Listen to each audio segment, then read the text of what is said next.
इंसान कहता है कि पैसा आए तो मैं कुछ करके दिखाऊं, पैसा कहता है तू कुछ करके दिखा तो मैं आऊं। नमस्कार, मैं Vivek Bindra, founder and CEO बड़ा बिजनेस.com। पिछली बार फंड रेजिंग की बात करी, फंड रेजिंग की बात दोबारा। पहले सोर्सेज ऑफ फंड बताए थे, पैसा कहां से मिलेगा। आज बताएंगे तरीका क्या है। 10 स्टेप्स दूंगा, फ्री में दे रहा हूं। सॉलिड कंटेंट है, ये प्रीमियम कंटेंट है। इसके ऊपर हमने पेड कोर्सेज बनाए हैं, लेकिन फ्री में दे रहा हूं आपको 10 स्टेप। अगर आपने कोर्स नहीं लिया, सुनिए वो सारे 10 इजी स्टेप। पहला स्टेप, अपना लीगल स्ट्रक्चर बनाना पड़ता है।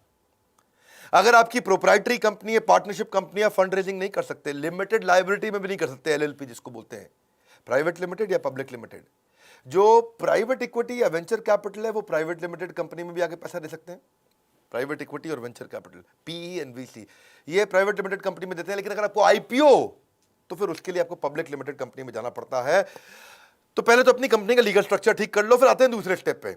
अब थोड़ा मार्केट का रिसर्च अच्छा करके रखिए। कितना कस्टमर है आपकी मार्केट में। अगर आपकी उबर है तो सब आपके कस्टमर बन सकते हैं, स्विगी है तो सबको खाना है, उबर है तो सबको जाना है।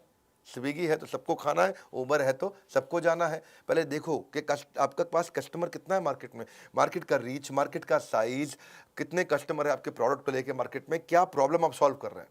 लेकिन इसके अलावा ये भी रिसर्च करके रखो कि आप कितना रेवेन्यू कमा सकते हैं, मार्केट में आपकी पोजीशनिंग क्या है, आरओआई कैसा आ रहा है, आपका ब्रेक इवन कितने दिन में हो जाएगा, प्रॉफिटेबिलिटी आपकी कैसी है। तो किसी चार्टर्ड अकाउंटेंट को ले लो, किसी एमबीए फाइनेंस को ले लो जो आपका दोस्त है, आजू बाजू किसी को ले लो, वो सारी चीजें निकालेंगे बैठ करके। अपनी कॉम्पिटिटिव एडवांटेज देखो, कंपटीशन को छोड़ के कस्टमर आपके पास क्यों आए, आपका विजन क्या है, फ्यूचर प्लान क्या है, स्टाफ कितना चाहिए, टेक्नोलॉजी कैसी चाहिए। जब आपका ये रेडी रहेगा तो आप तीसरे स्टेप पे जाइए। क्योंकि जब आप किसी इन्वेस्टर के पास जाएंगे, आपकी बजट शीट जरूर चेक करेगा। पैसा क्यों चाहिए तुमको, हाँ, अपना घर बनाने के लिए चाहिए, अपनी गाड़ी खरीदने के लिए चाहिए, तुमको कहाँ जाना, लंदन घूमने जाना, उसके लिए पैसा चाहिए, नहीं नहीं सर, मुझको मैन पावर के लिए चाहिए। लीगल खर्चे होते हैं, ट्रेनिंग की कॉस्ट होती है, मार्केटिंग की कॉस्ट होती है, तनख्वाह पेरोल की कॉस्ट होती है, सेल्स करने के लिए एडवर्टीजमेंट करनी पड़ती है, एचआर की कॉस्ट है, टेक्नोलॉजी की कॉस्ट है। आपके पास कुछ क्वेश्चंस के आंसर होने चाहिए। आप उस पैसे का क्या करेंगे उसको लिख लीजिए। जब आप बताएंगे तो इन्वेस्टर को विश्वास होता है। आप वो पैसे को कैसे यूज करेंगे, कितना पैसा चाहिए आपको, कहां कहां कितना कितना बजट बना के खर्च करेंगे, कैसे इस खर्चे को ऑप्टिमाइज करेंगे, कम खर्चे में ज्यादा काम कैसे करके दिखाएंगे, इसके लिए आपको कन्विंस करना होगा। अगर आपको 100 रुपए की जरूरत है तो इन्वेस्टर को दिखाइए 15 रुपए मैंने डाले, 15 रुपए मेरे पार्टनर ने डाले, हमारे पास होगा 30 रुपए, हम अपने भी लगा रहे हैं, 70 आप दे दो। उसको थोड़ा विश्वास होगा कि 100 में 30 ये लगा चुका है, 70 नहीं, ऐसा करता हूं मैं 40 दूंगा, 30 तुम्हें किसी से दिलवा दूंगा। वो बात करने में इंटरेस्ट लेगा। लेकिन आप बोलोगे मुझको 100 रुपए चाहिए, अपना तो मैं लगाऊंगा नहीं, आप ही पूरे दे दो, गड़बड़ हो जाएगी। चौथा पॉइंट, अब रिसर्च करिए। आपने बजट शीट बना लिया है, अपने बिजनेस को समझ लिया है। अब देखिएगा कि इस समय अगर आपका बिजनेस बढ़िया है, कौन सा इन्वेस्टर है आपकी इंडस्ट्री में, आप फार्मा में, एफएमसीजी, क्लोथिंग में, एजुकेशन में, टेक्नोलॉजी में, ई कॉमर्स में, B2C, B2B, हर एक के अलग प्रकार के इन्वेस्टर होते हैं। आपको सही इन्वेस्टर के पास जाना, नहीं तो हर जगह मेहनत करोगे, दीवार को धक्का नहीं लगाते, 100 जगह बिना बात के नहीं जाते। इसके लिए इन्वेस्टमेंट बैंकर्स होते हैं, आई बैंकर। इसकी एक पूरी लिस्ट है, हमने अपने फंड रेजिंग कोर्स में भी दिया है, एवरीथिंग अबाउट एंटरप्रेन्योरशिप में भी दिया है, कौन कौन इन्वेस्टमेंट बैंकर है मार्केट में, कौन से इन्वेस्टमेंट के लिए, कौन से फंड के लिए कौन सा इन्वेस्टमेंट बैंकर काम आएगा आपको। इन्वेस्टमेंट बैंकर कौन होता है, 2% 3% कमीशन लेता है बीच में। अगर आपको 100 रुपये दिलाएगा, 2 रुपये रख लेगा, तो वो एक दलाल, साधारण भाषा में, कठोर भाषा में बोलेंगे। वैसे बिजनेस की भाषा में उसको इन्वेस्टमेंट बैंकर या आई बैंकर या मर्चेंट बैंकर, इन 3 नामों से पॉपुलर होते हैं। सिकोया कैपिटल के आपको फिनटेक में पैसा लगाता है आजकल, RPG venture, FMCG, health wellness में लगाता है। आपका बिजनेस कौन सा है ये देखो। आप ई कॉमर्स में जा रहे हो तो एसएल पार्टनर अच्छा कर रहा है, कंज्यूमर बिजनेस सर्विसेज में जा रहे हो, नेक्सस वेंचर कर रहा है। इसकी पूरी लिस्ट हमने बनाई है। पूरी लिस्ट यहाँ यूट्यूब वीडियो बनाना मुश्किल होता है। अगर आप सीरियस कस्टमर हैं, बायर हैं, आपको वास्तव में आपको चाहिए कि भाई मुझे कोई पैसा मिल जाए, पैसा मिलना मुश्किल नहीं है, कुछ बेसिक चीज़ें चाहिए। आप ये 3 घंटे का कोर्स पूरा अटेंड करिए, या कुछ वीडियोस की सीरीज, ये कोर्सेज हैं, एवरीथिंग अबाउट एंटरप्रेन्योरशिप के साथ अभी ये फ्री में मिल भी रहा है कोर्स, आप ले सकते हो उसको। इन्वेस्टर ढूंढते ढूंढते अगर हो गए परेशान तो फंड रेजिंग कोर्स को ज्वाइन करो। 400 इन्वेस्टर की लिस्ट आपकी ज़िंदगी बना देगी आसान। मत हो परेशान, ज़िंदगी बनेगी आसान। इसके बाद 5वां पॉइंट, पिच डेक तैयार करो। जब जाओगे इन्वेस्टर के पास बोलोगे क्या, पिच, पिच मतलब उसको बोलना, डेक मतलब आपकी पूरी प्रेजेंटेशन। तो आप उसको समझाओगे, कन्विंस करोगे, तो कैसे करोगे। आपको सबसे पहली चीज बतानी पड़ेगी, पैसा कितना चाहिए, क्यों चाहिए, कैसे खर्च करोगे। और फिर आपको ये समझाना पड़ेगा आरओआई, आरओआई, आरओआई, सामने वाले को कमाई कैसे होगी, वो कैसे ग्रो करेगा। इसको बोलते हैं पिच डेक। अगर आप पिच डेक में ये भी लिखो, पहला 100 कस्टमर कैसे लाओगे, उसके बाद 1000 कैसे लाओगे, 10,000, 1 लाख, 10 लाख कस्टमर कैसे बनेंगे। पहले तो सिंपल सा कवर पेज बना लो, उसके बाद अंदर जब जाते हो अपनी टीम की इंफॉर्मेशन डालो, मेरे पास ये टीम है। इन्वेस्टर देखना चाहता है कि आपकी टीम में दम कितना है, आपकी टीम एग्जीक्यूट कर पाएगी कि नहीं कर पाएगी। पैसे तो चलो मैं लगा दूंगा, क्या सोचता है इन्वेस्टर, पैसे तो मैं लगा दूंगा, लेकिन क्या आपकी टीम में वो क्षमता है कि आपके आइडिया का एग्जीक्यूशन कर दे। आपको अपनी प्रोडक्ट और टेक्नोलॉजी की डिटेल देनी पड़ेगी। मैं क्या प्रोडक्ट बना रहा हूं, क्या टेक्नोलॉजी बना रहा हूं, कैसे बनाऊंगा, कितने दिन में बनाऊंगा, क्या बिजनेस का मॉडल है, कस्टमर आएगा कैसे। आपका कॉम्पिटिटिव लैंडस्केप का मतलब आसपास कितने कॉम्पिटिटर हैं इस धंधे में, आपके बिजनेस में और कितने तरह के कॉम्पिटिटर घुस चुके हैं, आपके करंट फाइनेंशियल कैसे हैं, पिछले 1 साल से 2 साल से आप बिजनेस कर रहे हो, थोड़ा मोटा किया है आपने, ज्यादा नहीं किया, थोड़ा किया है आपने, 10 लाख, 50 लाख, 1 करोड़ या कुछ भी छोटा सा बिजनेस किया है, खाली आइडिया है। तो आइडिया है तो मार्केट साइज की अपॉर्चुनिटी बताओ, भाई मार्केट इतनी बड़ी है, मेरा आइडिया अच्छा है, थोड़ा पैसा दे दो, सीड फंड। करंट फाइनेंशियल नहीं है तो आप थोड़ा कुछ आइडिया बताना पड़ेगा, आपको नीड बतानी पड़ेगी उसका। देखिए नीड यूजेज की हमने बात तो कर ली, आपको शेयर होल्डर की इंफॉर्मेशन देनी पड़ेगी कि भाई ये शेयर होल्डर होने वाले हैं, ये मेरे 2 पार्टनर हैं, को फाउंडर है, ये टेक्नोलॉजी पे काम करता है, ये सेल्स पे काम करता है, ये प्रोडक्ट पे काम करता है, हम 3 को फाउंडर हैं, 33% के, या 4 को फाउंडर है, 25% के, चारों के अलग अलग काम है, चारों मजबूत लोग हैं, तो सबके मिला के 100% हुए। आपने उस इन्वेस्टर को बुलाया, बोला आप इतना पैसे दे दो, हम 20% आपको दे देंगे, तो जिन सबके 25% शेयर वो घट के 20% रह जाएंगे, यानी कि 80% आप लोग के पास रहेगा, 20% इन्वेस्टर के पास चला गया शेयर। तो इन्वेस्टर को वो सारी इंफॉर्मेशन चाहिए, वो जानना चाहता है कि कंपनी की वैल्यू आज अगर 1 करोड़ है तो ये 100 करोड़ कैसे होगी। तो जो मैंने 20% दिया है आपको, जो आपके 20% शेयर लिए हैं, तो जब 1 करोड़ से 10 करोड़ या 1 करोड़ से 100 करोड़ के आप हो जाओगे तो मेरी भी कंपनी की 20% जो मेरे शेयर है उसकी वैल्यू बढ़ जाती है। इन्वेस्टर क्यों आता है, इन्वेस्टर को आरओआई रिटर्न चाहिए। अब आता छठा पॉइंट, अपनी इन्वेस्टर पिच को और अच्छा करो, उसको परफेक्ट करो। कैसे परफेक्ट करोगे आप इन्वेस्टर से बात कैसे करोगे, प्रोसीड कैसे करोगे, अपने आप को प्रेजेंट कैसे करोगे, अपनी टीम को कैसे प्रेजेंट करोगे, उसको ईमेल कैसे लिखोगे आप, वो आपको कैसे रिस्पॉन्ड करेगा, गो हेड कैसे होगा। तो बेसिकली कुछ मिस्टेक्स है जिनका ध्यान रखना है। पहले कभी ये मत बोलिए मेरा कोई कंपटीशन ही नहीं है।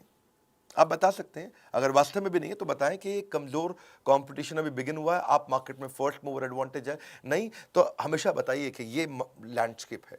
अनरियलिस्टिक प्रोजेक्शन मत दीजिए। आपको लगता है कि आप धंधा करेंगे 10 करोड़ का, बोल दें 1000 करोड़, तो फिर पर्दाफाश हो जाता है। क्लैरिटी होनी बहुत जरूरी है। जब क्लैरिटी नहीं होती है तो भी इन्वेस्टर पकड़ लेता है इस बात को। अगर इन्वेस्टर आपको क्रिटिसाइज करता है, आपकी कोई गलती निकालता है, तो उसको पर्सनली मत लीजिए। ऐसा नहीं कि आप दुखी होकर बैठ जाएं, ये कैसे मेरे बारे में इतनी कमी निकाल रहा है। और ऐसा नहीं कि बहुत कंजर्वेटिव नंबर दे दो, अग्रेसिव नंबर नहीं देना। आपने 10 करोड़ को 100 करोड़ नहीं बताना, वो तो मैंने बताया, लेकिन ऐसा ना हो कि 10 करोड़ को आप 1 करोड़ बता बैठो। तो कंजर्वेटिव भी नहीं देना, बहुत एग्रेसिव भी नहीं देना, रियलिस्टिक नंबर दीजिए। अनप्रोफेशनल लुक होती है कभी कभार, या बहुत ज़्यादा हीरो बन के जाते हैं। अभी हमारे एक दोस्त हैं, वो बहुत बड़े इन्वेस्टर हैं। वो कहते हैं कि मैंने इन्वेस्टमेंट के लिए मेरे पास एक पिच आई थी, बड़ी अच्छी पिच थी, वो बिजनेस मॉडल उसका अच्छा था। मैंने उसको 5 स्टार बुलाया, 5 स्टार होटल में एक मीटिंग करने के लिए। मैंने पूछा वाइन लेते हो, बोला मैं विस्की लेता हूँ, बड़ी कोई महंगी विस्की बता रहा था वो, सिंगल मॉल्ट 18 ईयर। तो बोला मैं 12 ईयर भी नहीं लेता, 18 ईयर लेता हूँ। जब उसने ऐसा बोला तो उसको लगा इसके तो बड़े रईसों वाले शौक है, ये मेरे पैसों को अपने शौक में ही पूरा कर डालेगा। और फिर बोला कि मैं एक दूसरे लड़के से मिला जिसको मुझे फंड देना था, और वो बेचारा 700 किलोमीटर तक बस में बैठ के आया, सारी रात बस में था वो, और सुबह मेरे पास आया, दिन भर वो मेरे साथ रहा। मैंने बोला थके नहीं आप? बोला बस में नींद पूरी कर लेंगे, दिन भर काम करेंगे। बोला एक बड़ा मेहनती था, उससे विश्वास हो गया।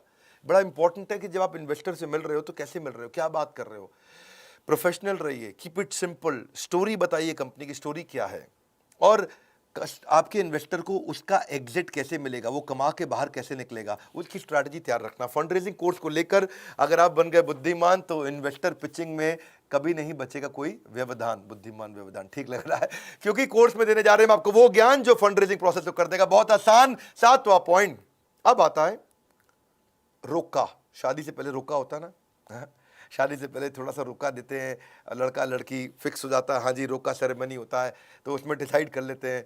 तो ऐसे ही फंड रेजिंग का रुका क्या होता है, फंड रेजिंग के रुका में डिसाइड करते हैं कि कितना पैसा मैं लगा सकता हूँ, कब तक दूंगा मैं, निवेशक कितने शेयर ले लेगा आपसे, जो भी इन्वेस्टर आ रहा है उसे कितना % शेयर चाहिए, दोनों पार्टियों के अधिकार क्या होंगे, तो जो इन्वेस्टर इन्वेस्टी दोनों के बीच में क्या अधिकार होंगे, तो वो सब चीज़ें तय हो जाती हैं। और उसके बाद आता है 8वां स्टेप। अब इन्वेस्टर डिटेल में ड्यू डिलिजेंस करता है। ड्यू डिलिजेंस का मतलब आपकी जांच पड़ताल करता है।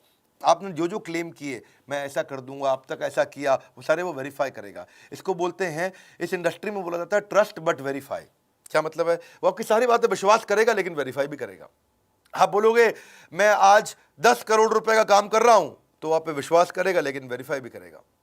ऐसा नहीं बोलेगा मैं नहीं मानता तुम कर रहे होगे, वो विश्वास करेगा, बहुत अच्छी बात है, 10 करोड़ दैट्स वेरी गुड, लेकिन बाद में आके आपके पेपर चेक करेगा, वेरीफाई करेगा।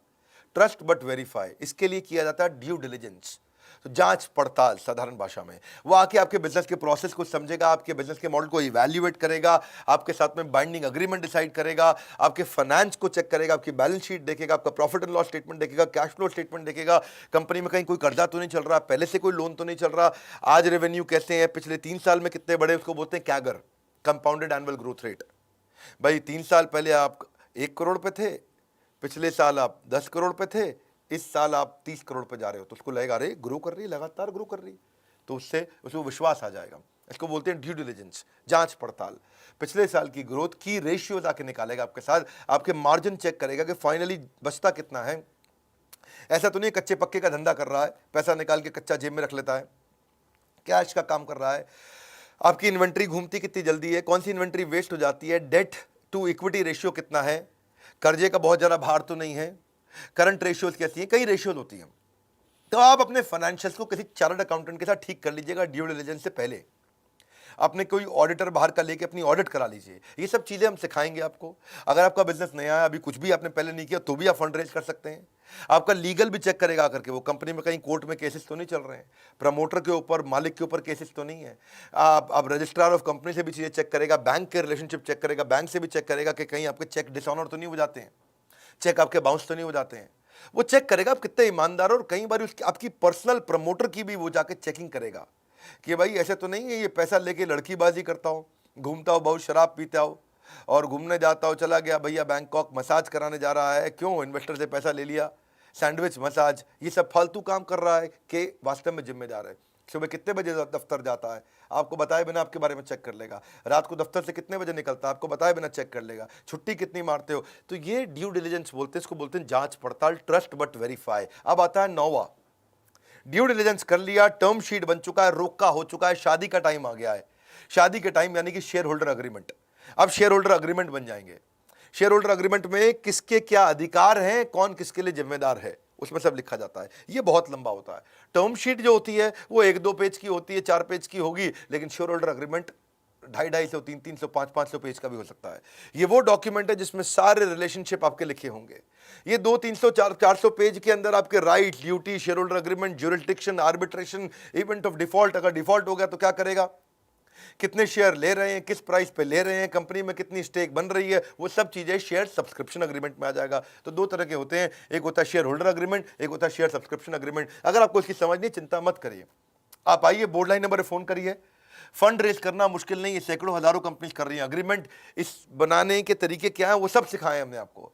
ये अग्रीमेंट क्यों चाहिए होता है? अग्रीमेंट इसलिए नहीं चाहिए कि आप कोर्ट में केस जीत जाओ, अग्रीमेंट इसलिए चाहिए होता है कि कोर्ट में केस के लिए कभी जाना ही ना पड़े। लीगल गाइडेंस इसलिए नहीं चाहिए कि आप जाकर के लीगल बैटल जीत जाओ, लीगल गाइडेंस इसलिए चाहिए कि कभी लीगल बैटल की नौबत ही ना आए, कभी झगड़ा ही ना हो। तो अब आता है फाइनली पॉइंट 10वां, इन्वेस्टर रिलेशन। अभी भी अगर आपको पैसा नहीं मिला शेयर होल्डर अग्रीमेंट के बावजूद भी, और रुक गया बीच में, कहीं टूट गया है, तो इन्वेस्टर रिलेशन अच्छे रखने आने चाहिए। और अगर आपको मिल गया है, पैसा आपकी जेब में आ गया है, तो भी इन्वेस्टर रिलेशन 10वां पॉइंट जरूरी है, क्योंकि रिलेशनशिप बना रहेगा तो बात बनी रहेगी। आपके एग्जिस्टिंग इन्वेस्टर को आपको रिपोर्ट तो बना के भेजनी होती है ना। एग्जिस्टिंग इन्वेस्टर को क्या ग्रोथ हुई दिखाना पड़ता है, उसको डेटा MIS रिपोर्ट देनी पड़ती है, उसको नए प्रोजेक्ट के बारे में बताना पड़ता है, ये भी कहना पड़ता है थैंक यू आपने 10 करोड़ रुपए लगाए, अगर हो सके तो 10 करोड़ और लगाइए क्योंकि मैं नया प्रोजेक्ट एक और लेके आ रहा हूँ।